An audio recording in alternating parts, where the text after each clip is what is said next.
Ons oorspronkelijke idee was om te onderzoeken of de zorg zoals die in Friesland geleverd wordt, of die toereikend is voor ouder wordende mensen, mensen met een handicap die eigen regie willen houden over hun leven.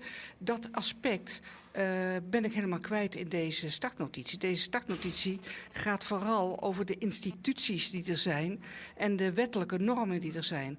En dat is toch echt wat anders dan hoe de mensen zelf de zorg beleven. Het is te theoretisch, die vraag die je jou stellen van hoe ervaren de Friesen de zwaardigheid, wat kennen provincie er vervolgens aan doen om die te optimaliseren, dat die centraal staan matten? Ja, het gaat dan natuurlijk om hoe de mensen zelf ervaren dat de zorg is, welke mogelijkheden die zorg hun biedt als ze ziek zijn, maar ook om te voorkomen dat ze ziek worden. En ik vind dat dus wat anders dan alleen maar kijken op hoeveel afstand de dichtstbijzijnde ambulancepost is. Ja, dus je bent eigenlijk wat teleurgesteld door deze notitie die het wel investeert en behandelen we er zo. Ja, ik ben dus teleurgesteld over de inhoud van de notitie. Ik denk wel dat er mogelijkheden zijn om echt wat te doen naar wat wij willen. En we zullen daar dan ook een aantal moties en amendementen over maken. Een van de punten die ik bepraat is het tekort aan huisdokters wat er is in Friesland. En nog hield het grote wut.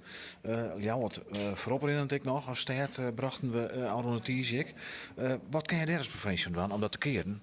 Ja, dat is denk ik, dan moet je echt onderzoeken wat de reden is dat die huisdoktoren hier niet komen.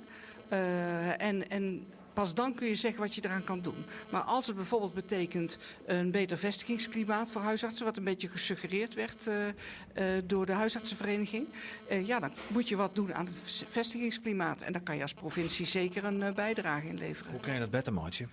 Nou, door te zorgen dat er voldoende scholen zijn waar die huisdokter moet komen. Zodat er ook snelle verbindingen zijn naar waar de partners van die doktoren werken. Zo kun je natuurlijk wel wat doen om het aantrekkelijker te maken. Ja. Een promotiecampagne beginnen om de meest enthousiasten te maken van Friesland. Zou dat dan wat uithalen? Ja, maar dat kan je pas doen als je zo ook echt iets te bieden hebt.